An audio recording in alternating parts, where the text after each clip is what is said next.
He made millions laugh on anything but love and commanded the screen in Amadeus, but Richard Frank lived a terrifying paradox. The man entertaining America's traditional families was a closeted gay actor secretly dying of AIDS.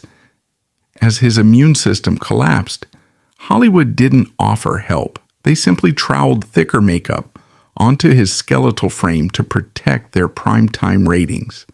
The industry expected him to fade into a quiet, sanitized grave to keep their secrets safe.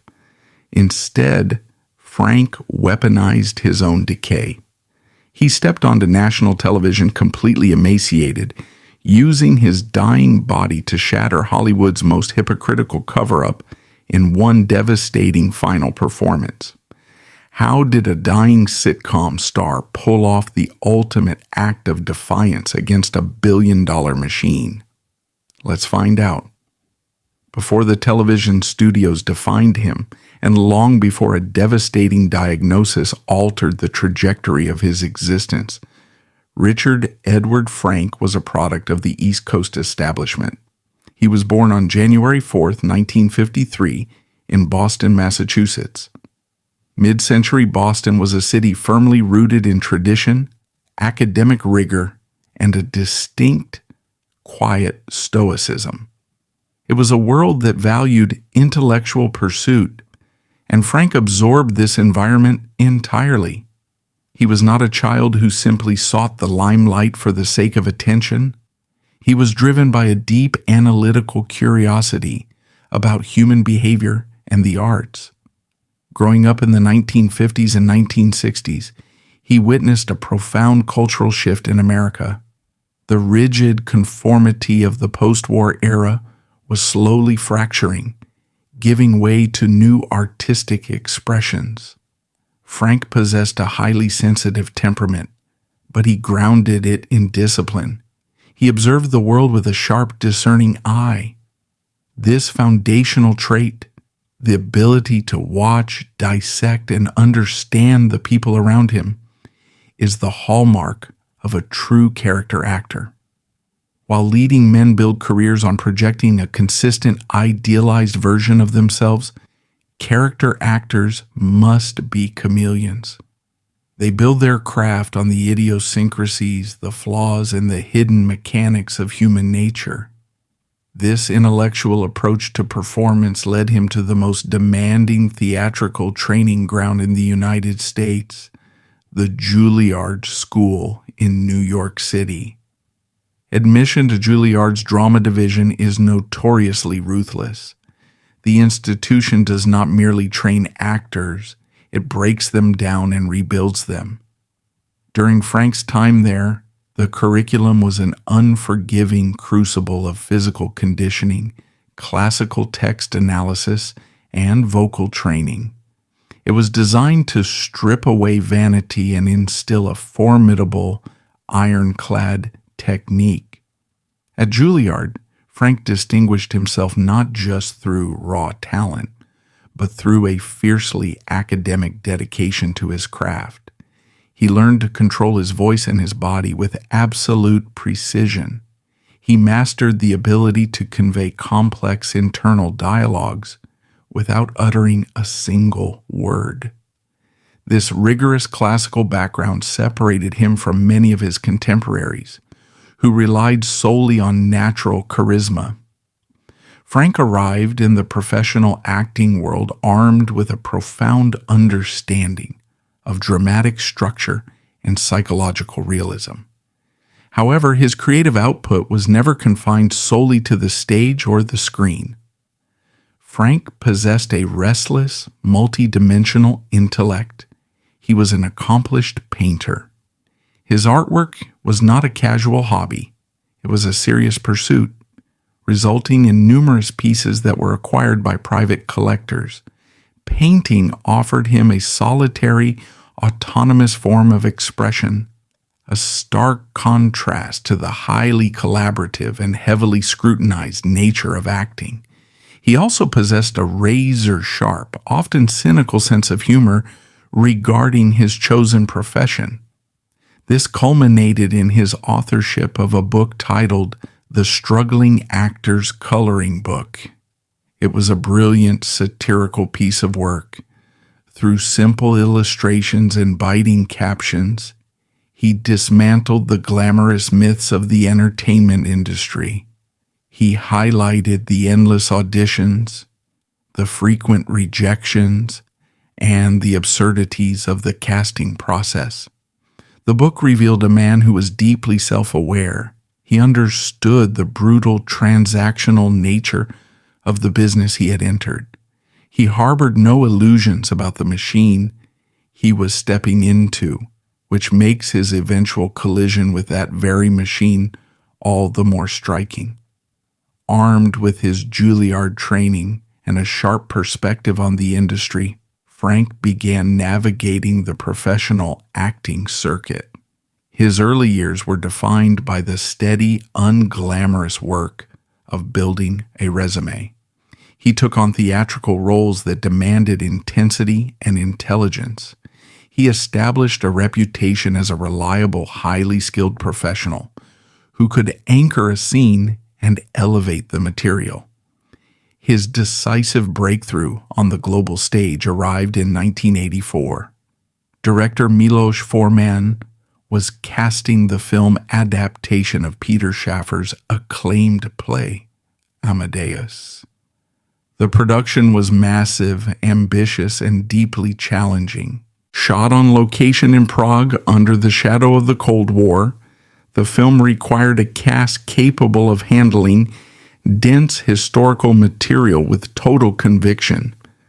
Frank was cast in the critical role of Father Vogler. Within the narrative of Amadeus, Father Vogler is the young priest who visits the elderly, institutionalized Antonio Salieri to hear his confession. Vogler is the audience's surrogate. He enters the asylum representing faith, order, and conventional morality, only to be systematically dismantled by Salieri's terrifying tale of jealousy, genius, and divine cruelty. The role was a masterclass in reactive acting. Frank had relatively little dialogue compared to F. Murray Abraham's towering performance as Salieri. Yet Frank's presence was essential to the film's success. He utilized his classical training to its absolute limit. Sitting across from Abraham, Frank used his severe angular features and his incredibly expressive eyes to chart a complex emotional journey. Watch his performance closely. He begins with a posture of pious authority, offering standard religious comfort. As Salieri's confession deepens, unraveling the horrific truth of his vendetta against Mozart, Frank's demeanor shifts. His initial confidence dissolves into profound discomfort, then shock, and finally a deep, unsettling horror. He conveys the collapse of a man's worldview through micro-expressions, a tightened jaw, a shifting gaze, a subtle recoil. Amadeus was a monumental critical and commercial success, sweeping the Academy Awards. Richard Frank's contribution did not go unnoticed by the industry. He had proven that he could share the screen with cinematic heavyweights and hold his ground entirely through the power of silent, focused intensity. He established himself as a formidable intellectual presence on camera. The success of Amadeus opened the doors to Hollywood. Studio executives and casting directors recognized his value. He was the perfect asset, highly trained, consistently professional, and capable of delivering elevated performances on demand. He was immediately drafted into the lucrative, fast-paced world of mainstream American television. He traded the cold, historic sets of Prague for the brightly lit sound stages of Los Angeles. He transitioned from playing a traumatized 18th century priest to portraying quick-witted contemporary professionals. He stepped into the machine that would bring him wealth widespread recognition, and ultimately force him into a devastating double life. He had reached the summit of his profession right at the exact moment a silent, lethal epidemic began creeping through the very community he now called home. The transition from the elite classical stages of New York and the intense cinematic sets of Eastern Europe to the sun-drenched, high-stakes environment of Los Angeles television was abrupt. In 1989, Richard Frank secured a defining role in the ABC sitcom Anything But Love. The series, anchored by Jamie Lee Curtis and comedian Richard Lewis, was a critical and commercial success. It was a flagship property for the network, set in the bustling, fictionalized office of a Chicago magazine. Frank was cast as Jules Bennett, the neurotic, hyper-articulate, and impeccably dressed assistant to the editor. On screen, Frank was a revelation. He took what could have been a standard two-dimensional comedic foil and injected it with the sharp observational intelligence he had honed at Juilliard. Jules Bennett was frantic, often panicked, but undeniably competent. Frank's comedic timing was precise. He understood how to ground the absurdity of a sitcom plot in genuine human anxiety. He became a familiar, welcome presence in the living rooms of millions of Americans every Tuesday night. For a character actor, landing a series' regular role on a hit network comedy was the ultimate financial and professional victory. It meant syndication.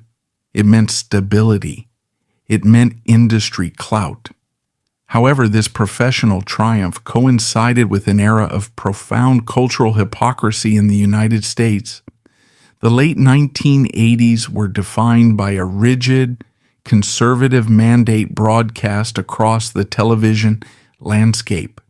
Network executives were fiercely protective of their advertising revenue. Their target demographic was perceived to be a traditional Midwestern family unit, easily offended and quick to change the channel. The corporate directive was absolute. Primetime television was a sanitized product. It was a space entirely devoid of the messy, complex realities of actual human existence, particularly regarding sexuality. To work within this system, especially on a highly visible network sitcom, required strict adherence to an unwritten but universally understood code.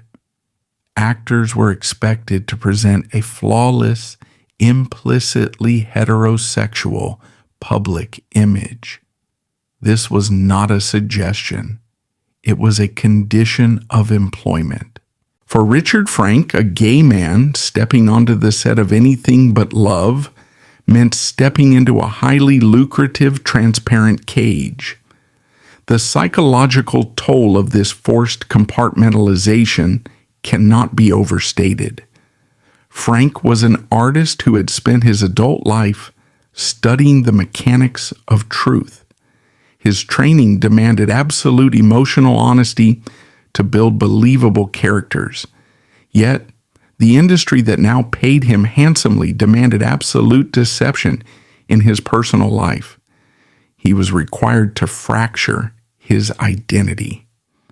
From the moment he drove through the studio gates, he had to suppress a fundamental aspect of his humanity.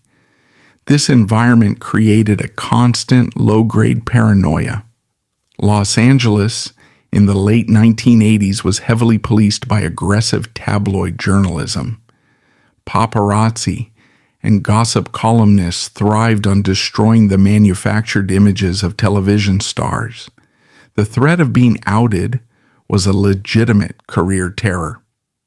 If a tabloid published a photograph of Frank leaving a gay establishment, or if a rumor gained enough traction, the consequences would have been swift and brutal. The network would not have protected him.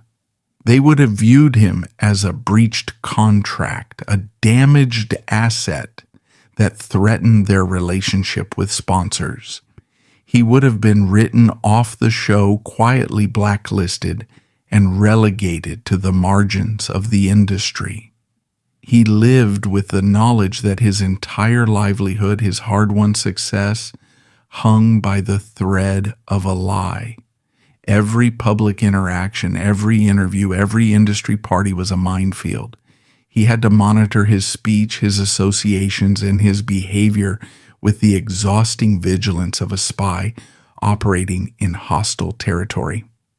He was surrounded by colleagues, crew members, and executives, yet forced into a state of profound isolation. He could not bring a partner to a premiere. He could not speak openly about his life outside of the studio. He was required to laugh and trade banter on camera, projecting warmth and camaraderie while harboring a deep, necessary guardedness off-screen. The dissonance of this existence was amplified by the horrifying reality unfolding outside the studio walls. By the late 1980s and early 1990s, the HIV/AIDS epidemic was tearing through the gay community and the arts sector with terrifying velocity. It was no longer a distant rumor. It was a visible, undeniable slaughter. Men were dying in astonishing numbers. Funerals and memorial services became a grim, weekly routine for those living in Los Angeles and New York. Frank found himself caught between two entirely incompatible worlds. By day, he existed in the bright, artificial cheerfulness of a television comedy set. His job was to generate laughter, to hit his comedic marks, and to maintain the lighthearted tone of a primetime broadcast. By night, he returned to a community besieged by a lethal, misunderstood virus. He was witnessing the decimation of his peers, his friends, and his creative contemporaries. The cruelty of the Hollywood system during this period was not just its insistence on the closet, but its aggressive indifference to the crisis. The entertainment industry, heavily populated by gay men in all departments, largely chose to look the other way. There was no corporate support system. There was no public acknowledgement of the grief sweeping through their ranks. To speak of the virus on a studio lot was to invite suspicion and fear. Frank had to swallow the trauma of the epidemic, processing the collective grief in absolute silence, ensuring that not a trace of it bled into his performance as Jewel Bennett. This profound internal conflict found a brief, startling outlet on the theatrical stage. During his tenure on television, Frank participated in the early workshop productions of Tony Kushner's landmark play, Angels in America. He was the first actor to embody the role of Roy Cohn. Cohn, an infamous real-life conservative political fixer, was a deeply closeted homosexual who ultimately died of complications from AIDS while vehemently denying his diagnosis to the end. Frank's casting as Cohn was a moment of dark, resonant irony. While their politics and morals were entirely opposed, Frank understood the mechanics of Cohn's existence intimately. He understood the suffocating nature of a life built on denial. He understood the desperate, corrosive energy required to maintain a facade of power while harboring a secret deemed unacceptable by society.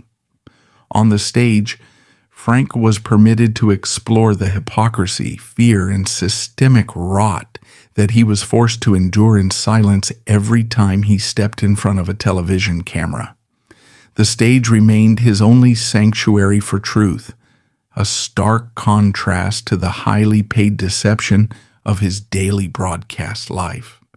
The exact moment Richard Frank received his diagnosis remains a private medical record, but the grim trajectory of the era dictates the reality he faced.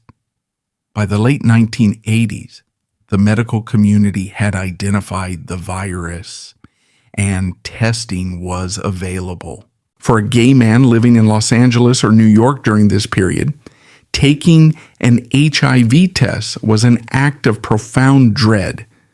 It was a binary outcome, survival or a definitive, rapidly approaching expiration date. When Frank's results came back positive, he did not just receive a medical diagnosis, he received an eviction notice from his own future. At that time, there was no effective treatment.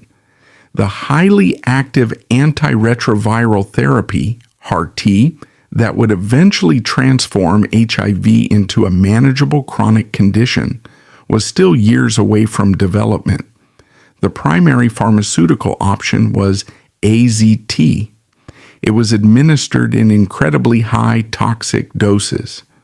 While it sometimes delayed the onset of full-blown AIDS, the side effects were often as debilitating as the virus itself. Patients suffered from severe anemia, brutal nausea, and profound muscle wasting. For Frank, the diagnosis initiated a logistical and psychological nightmare. He was a series regular on a top-tier ABC sitcom. His face was broadcast into millions of American homes every week. He was entirely dependent on the physical stamina and sharp cognitive function required to shoot a weekly television show. Now he was harboring a pathogen that was systematically dismantling his immune system, and he was forced to endure the brutal side effects of early experimental medications. The immediate priority was absolute secrecy. The entertainment industry's code of silence regarding homosexuality was rigid, but its stance on HIV/AIDS was draconian. If the network or the studio executives discovered his status, his career would be instantly terminated. He would not be fired explicitly for having the virus.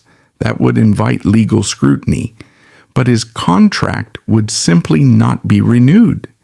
He would be quietly deemed uninsurable. The studio's liability insurance would refuse to cover a chronically terminally ill actor on a fast-paced production schedule.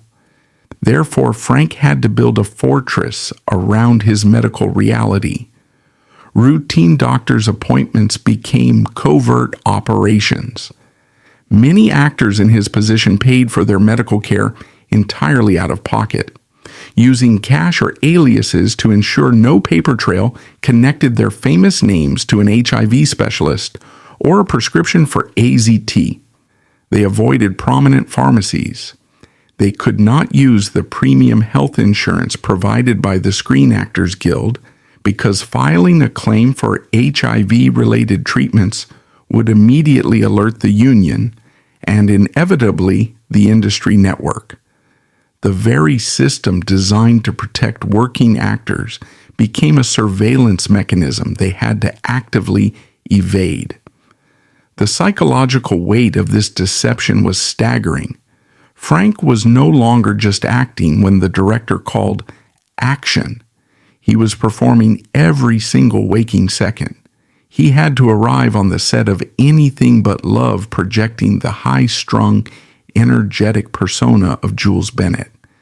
He had to participate in table reads, endure long hours under hot studio lights, and engage in the rapid-fire, comedic timing the script demanded. Beneath the tailored suits of his character, his body was beginning to betray him.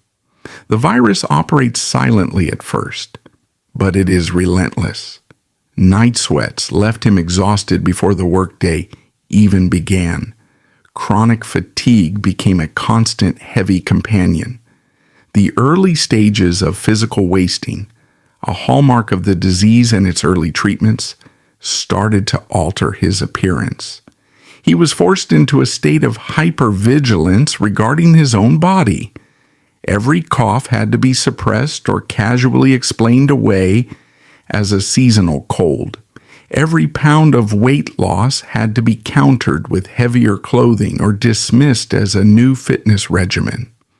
He had to monitor the makeup department closely, ensuring they masked the unnatural pallor creeping into his skin.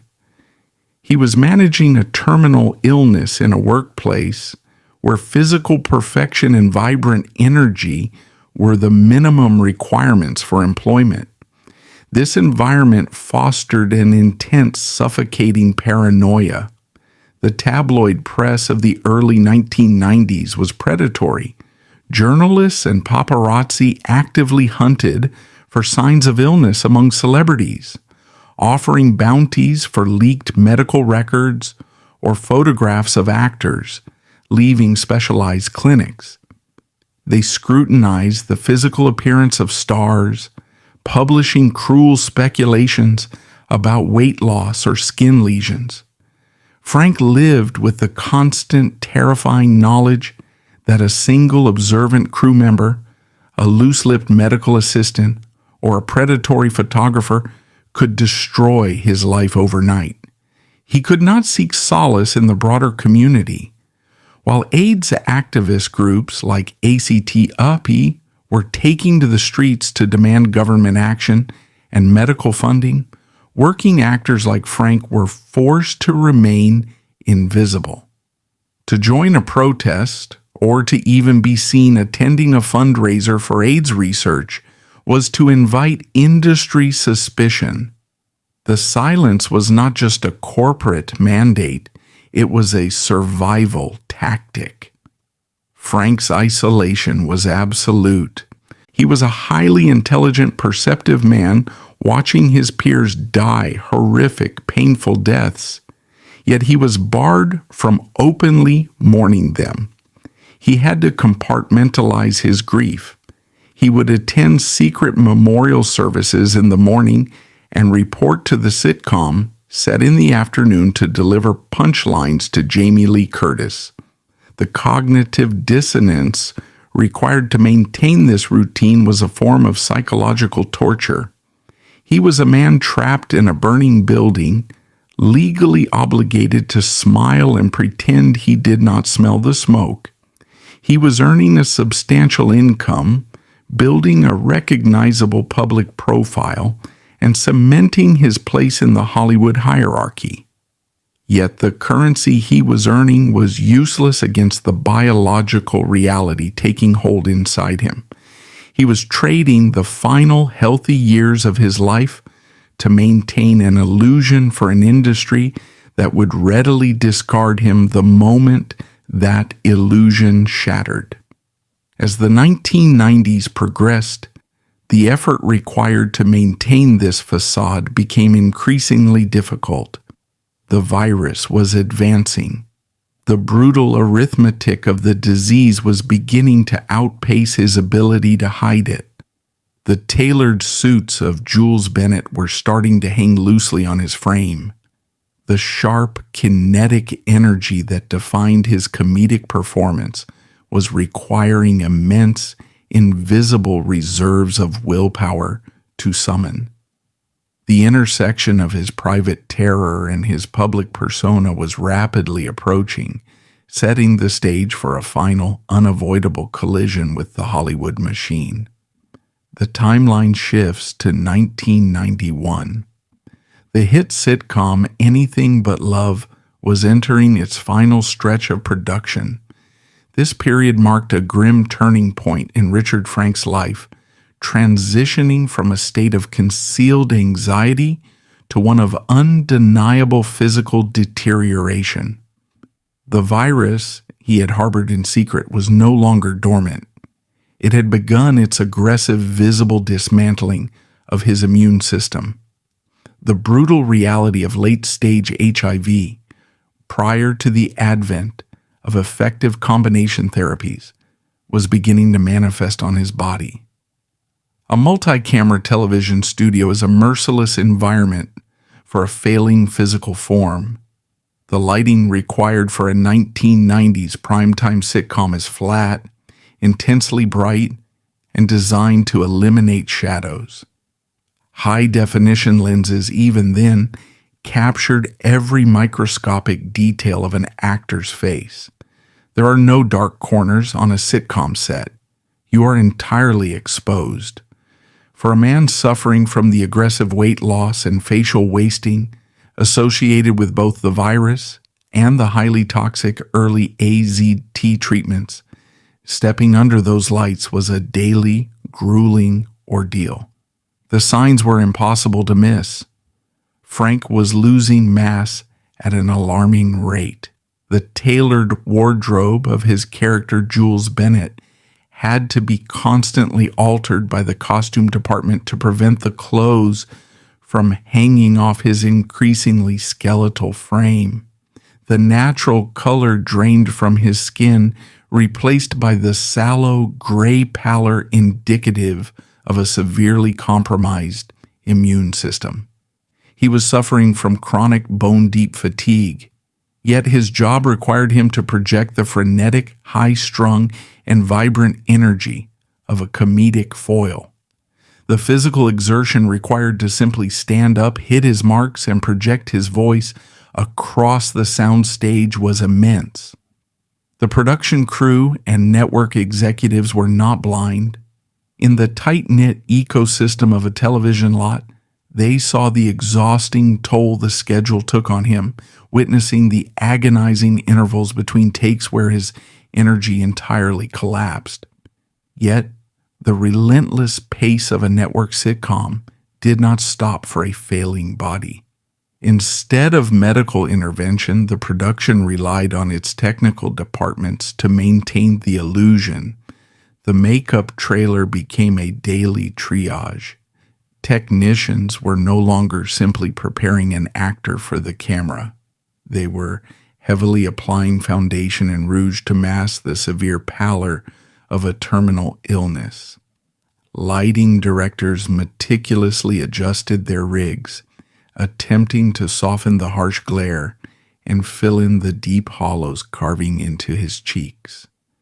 The shooting schedule was often accelerated to capture his scenes efficiently, extracting his comedic vitality before his daily reserves were depleted. Frank was a highly intelligent, self-determining adult, making a conscious, grueling calculation. His decision was rooted in the terrifying economic realities of the American healthcare system. To work as a series regular on a network television show meant securing top-tier health insurance through the Screen Actors Guild.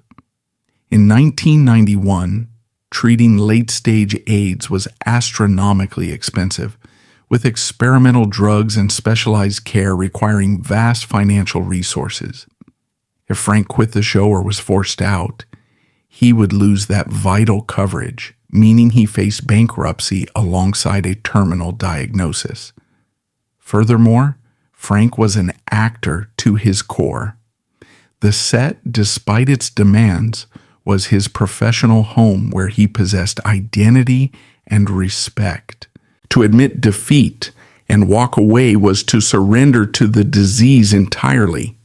He made a deliberate trade, exchanging the physical comfort of his final years for the financial security needed to survive just a little longer, driven by the stark options available to a dying man. The cognitive dissonance on the set during those final seasons was profound. The cameras rolled, and Frank summoned the ghost of his former energy, delivering punchlines and engaging in rapid-fire banter with his co-stars. The studio audience laughed, completely oblivious to the physical agony occurring mere feet away from them. Then the director would call cut, and the facade would instantly drop. The vibrant assistant editor vanished, replaced by an exhausted, desperately ill man, collapsing into a chair off camera, surrounded by a crew that had tacitly agreed to look the other way. This daily routine was a masterclass in psychological compartmentalization. He was participating in the active erasure of his own reality. He was helping the network produce a sanitized, comedic product, while his own life had become a grim tragedy. He sat in the makeup chair every morning, allowing technicians to paint over the truth of the epidemic, participating in the very industry cover-up that was suffocating his community. By the time Anything But Love was officially canceled in the spring of 1992, Richard Frank was a shadow of the man who had originated the role. The show wrapped, the sets were dismantled, and the studio lights were finally turned off. The steady paycheck and the crucial health insurance were gone. The grueling marathon of primetime television had ended. He had survived the production, but the effort had entirely depleted his physical reserves. He was now unemployed, visibly sick, and facing the final stages of his illness, without the protective yet exploitative shield of a network television contract. The machine had extracted its final ounce of value from him, and he was now alone with the truth he could no longer hide.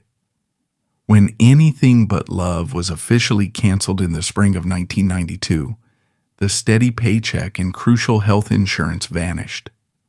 Unmoored from the rigid shooting schedule, the physical reality of his condition became impossible to conceal. The virus was advancing rapidly into its final, most destructive phase. At this stage, the standard protocol for a public figure suffering from late-stage AIDS was absolute isolation. Press representatives would issue vague statements about exhaustion, and the actor would retreat into a secluded facility, entirely removed from the public eye. Final obituaries would routinely cite generic respiratory failures, erasing the true cause of death to maintain a sanitized public image. Frank stood at the edge of this enforced obsolescence, his body heavily marked by severe wasting and the toxicity of early antiretroviral protocols, no longer resembled the energetic assistant editor from primetime television. To casting directors, his physical appearance shattered the requisite illusions of the screen, rendering him an uninsurable risk.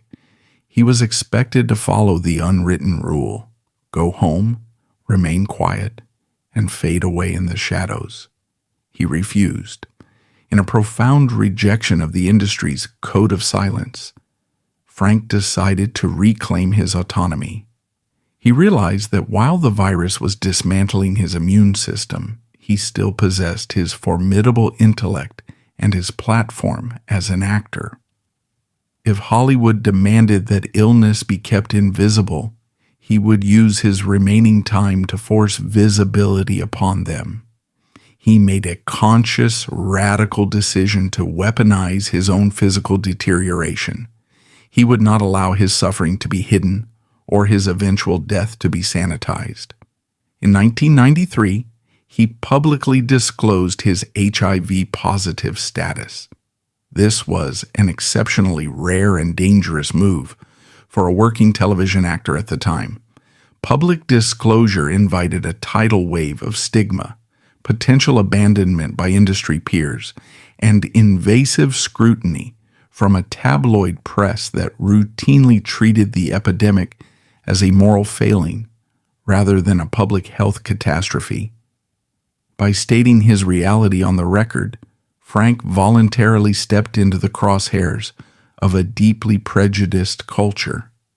He dismantled the protective, exhausting facade he had maintained for years, choosing absolute transparency over commercial survival. This act of public honesty set the stage for one of the most remarkable and confrontational performances in the history of American television. At that time, the ABC network was broadcasting a family drama series called Life Goes On. The show was already notable for breaking significant television boundaries, primarily by featuring a main character with Down syndrome, played by actor Chris Burke. As the series progressed into its later seasons, the writers and producers took on another deeply controversial subject. They introduced a storyline where the character Jesse McKenna, played by Chad Lowe, contracts HIV. This was a watershed moment for network television, bringing the reality of the epidemic directly into the living rooms of a mainstream audience. During the show's 4th season, the writers crafted an episode titled Bedfellows.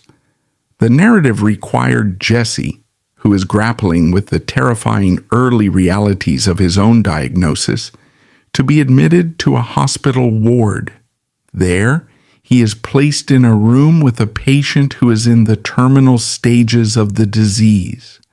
The script called for a character named Chester, a man who had survived the initial panic and was now facing the absolute certainty of his impending death with a mixture of weariness, dark humor, and hard-won grace.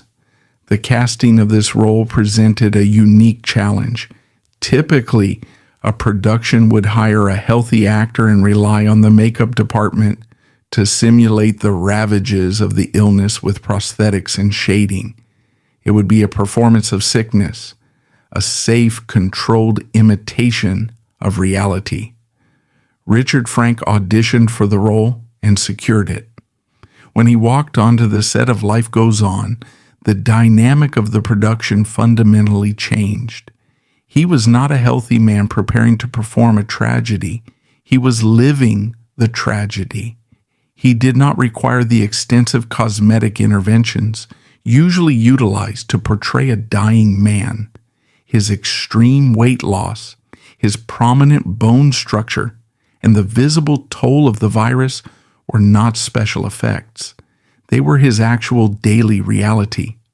By accepting the role of Chester, Frank engaged in a startling act of artistic subversion. He took the very medium that had previously demanded his silence and forced it to document his truth. He placed his emaciated, failing body directly in front of the high-definition lenses of a major television network. He offered no comfortable distance for the viewers at home. He eliminated the barrier between the fictional narrative and the factual horror of the epidemic.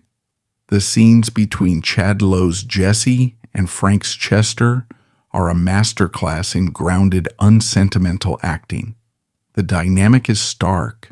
Jesse is young, frightened, and desperately fighting against the trajectory of his diagnosis. Chester is anchored to his hospital bed, physically depleted, but possessing a sharp, unyielding clarity.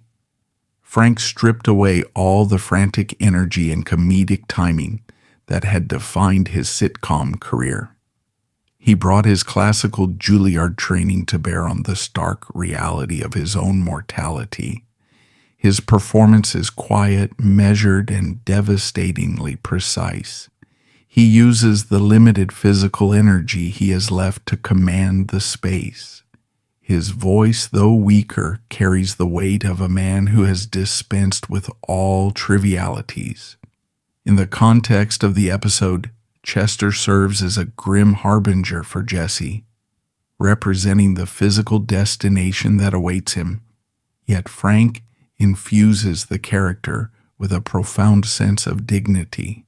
He does not play Chester as a weeping victim or a saintly martyr. He plays him as a complex human being navigating the mechanics of dying. He delivers lines about the mundane realities of the hospital ward, the indignities of a failing body, and the acceptance of the end without a trace of melodrama. This was not merely an acting job for Richard Frank. It was a permanent, broadcasted testimony. When the episode aired, millions of Americans tuned in and were confronted with an unvarnished look at the toll of AIDS. They saw an actor they recognized, a man who had made them laugh just a year prior, now staring back at them with the undeniable evidence of the plague written across his face. He forced the American public and the Hollywood executives who watched the ratings to witness exactly what the industry had been trying to hide. He used his craft to stage a direct intervention against the culture of silence. He proved that an actor's greatest tool is not their ability to deceive, but their willingness to expose the absolute truth, regardless of the cost. He transformed his hospital bed on a Hollywood soundstage into a platform for a fierce, undeniable manifesto, ensuring that his reality would be recorded, broadcast, and permanently archived in the cultural memory. The broadcast of the Bedfellows episode was not met with universal industry applause. It was met with a profound, uncomfortable silence.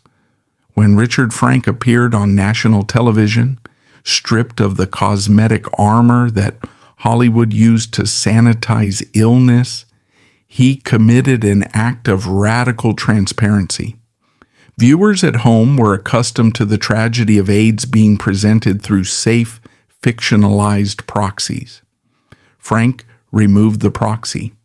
The shockwave was not just about the visual reality of his emaciated frame. It was the sudden, jarring realization that the witty, energetic actor from a beloved sitcom had been fighting a lethal, agonizing battle while entertaining them. By bringing his actual failing body into the center of a network drama, Frank forced the audience and his peers to look directly at the reality of the epidemic. Reviews immediately noted the stark, haunting power of his performance, yet the broader establishment remained paralyzed. There were no sudden industry-wide changes or a vocal influx of support for openly HIV-positive actors. His bravery was acknowledged in hushed tones, but the standard business of primetime television continued unabated. Yet the personal impact on Frank was irreversible. He had publicly named his executioner. There was no longer any need to hide the prescription bottles, no need to deflect questions about his severe weight loss, and no need to endure the suffocating paranoia of a potential tabloid outing. He had taken absolute control of the narrative before the predatory press could weaponize it against him. This reclamation of his own truth, however, did not halt the biological reality of the virus, which was now entering its final, most aggressive stages. It is here that Frank's timeline defies the conventional expectations of a tragic Hollywood narrative. The standard expected trajectory for a terminally ill, publicly outed actor in the early 1990s was a quiet, immediate retreat into private hospice care. Frank rejected this entirely. He chose to remain in the arena. Driven by a complex mixture of harsh financial necessity, the terrifying bankruptcy-inducing cost of end-stage AIDS care in America, and a fierce, unyielding dedication to his craft, he actively continued to seek out work. He refused to let the virus dictate the timeline of his professional retirement. In the twilight of his life, he secured guest appearances on two prominent mainstream television series, the legal drama Matlock and the hit NBC comedy Mad About You. These were not charity castings or brief vanity cameos. They were demanding professional assignments that required an actor to hit precise marks, memorize dialogue, and deliver under the intense pressure of a tight production schedule. For a man whose immune system had effectively collapsed, the sheer physical exertion required simply to travel to the studio lot, sit upright in the makeup chair, and stand beneath the hot studio lights was a monumental undertaking. His appearance on Mad About You stands in stark, almost surreal contrast to his physical reality. He was stepping onto the set of a light, contemplative contemporary sitcom regarding the everyday neuroses of a New York couple. The atmosphere of a multi-camera comedy is inherently kinetic and fast-paced. Frank, frail and rapidly declining, walked into this environment and delivered a performance that relied entirely on his sharp, unyielding intellect. His comedic timing remained razor-sharp even as his vocal projection weakened and his breath grew shallow. He used his expressive eyes, his precise phrasing, and his deeply ingrained Juilliard training to land the jokes with total professionalism. The juxtaposition on those final sets was profound. Between takes, the exhaustion would completely consume him. The crew, now fully aware of his diagnosis following his public disclosure, bore witness to a man quite literally working himself to the edge of death. He would rest off camera, gathering whatever fragile, microscopic reserves of energy he had left, only to summon them entirely the absolute second the director called for action. He was utilizing the final increments of his physical currency to remain an actor. This was not a man operating in denial of his impending death. This was a man aggressively negotiating the terms of his exit. By continuing to work, Frank maintained a vital lifeline to the identity he had built over decades of intense study and labor. He was a professional actor. He belonged on a set. To surrender to the hospital bed prematurely was to let the disease rob him of his defining purpose before his body gave out. He forced the directors and his fellow cast members to look at him, to work alongside him, and to acknowledge the undeniable presence of a dying man in their workplace. He normalized his own tragedy by flatly refusing to be hidden away by it. However, human willpower, no matter how formidable or defiant, cannot indefinitely outpace a terminal pathogen. By late 1994, the punishing physical regimen of filming became a biological impossibility. The virus had systematically dismantled his physiological defenses. The severe wasting, the onslaught of opportunistic infections, and the toxic, heavy burden of the early medical treatments had finally depleted the extraordinary reserves he had drawn upon to keep standing in front of the cameras. The studio lights faded, the scripts were put away, and Richard Frank was finally forced to step away from the sound stages for the last time. The final act of his life would not be broadcast to millions. It would be fought in the quiet, brutal reality of a medical facility, far removed from the manufactured safety of the television empires he had commanded and challenged for so long. The final months of Richard Frank's life were stripped of the manufactured glare of the studio lights. By early 1995, the brutal arithmetic of the AIDS virus had definitively outpaced his formidable willpower. The grueling kinetic regimen of multi-camera sitcoms was no longer a biological possibility. He retreated into private medical care in Los Angeles. This was not a cinematic ending. It was the stark, clinical, and often agonizing reality of an epidemic that was actively decimating a generation of artists. It is a bitter historical irony that Frank's final decline occurred just a fraction of time before a monumental medical breakthrough. Barely a year later, in 1996, the introduction of protease inhibitors, the highly active antiretroviral therapy known as HAART, would fundamentally alter the trajectory of the disease. It transformed HIV from an absolute rapid death sentence into a manageable chronic condition.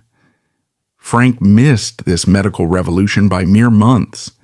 His immune system, thoroughly exhausted by the virus itself, and the severe toxicity of early blunt force treatments like AZT had nothing left to draw upon. On August 27, 1995, Richard Frank died in Los Angeles. He was 42 years old. When a prominent working actor died during this specific era, the Hollywood publicity machine typically shifted into immediate damage control. Publicists drafted heavily sanitized press releases. The true nature of the illness was routinely obscured to protect the lucrative syndication value of the shows they left behind. Frank, however, had preemptively and permanently dismantled this machinery. By publicly disclosing his diagnosis years earlier, and by using his craft to visually document his own physical decline on national television, he made a posthumous cover-up impossible. When the news of his passing broke, the obituaries in major credible publications, from the Los Angeles Times to the New York Times, did not hide behind polite, palatable euphemisms like pneumonia or sudden respiratory failure. They clearly and unequivocally stated that he died from complications of AIDS. This was his final enduring victory over the studio system's suffocating code of silence. He forced the mainstream press to print the unvarnished truth. He refused to let the industry launder his death for public consumption. Following his passing in California, he was brought home. He was buried at Sharon Memorial Park in his native Massachusetts, returning to the stoic, grounded East Coast roots that had shaped his early life, his intense artistic discipline, and his intellectual rigor.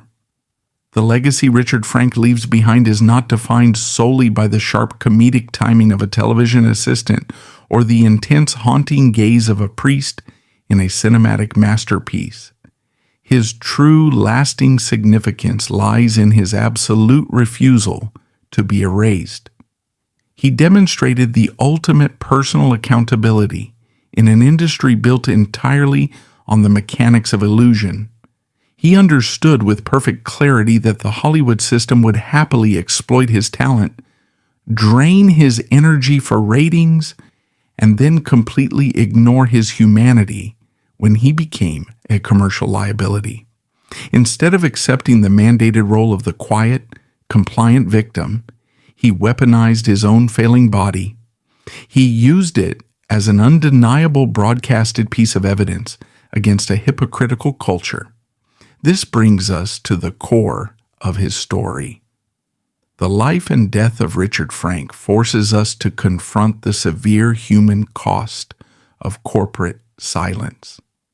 The entertainment industry of the 1980s and 90s demanded flawless perfection and fiercely punished reality. Frank shattered that paradigm on his way out the door.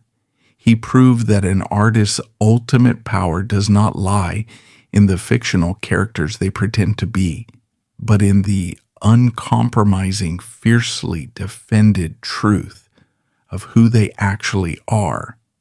He faced the darkest, most terrifying chapter of modern Hollywood history, with his eyes wide open, ensuring that his narrative and his dignity belonged entirely to him. Thank you for watching, and we will see you next time.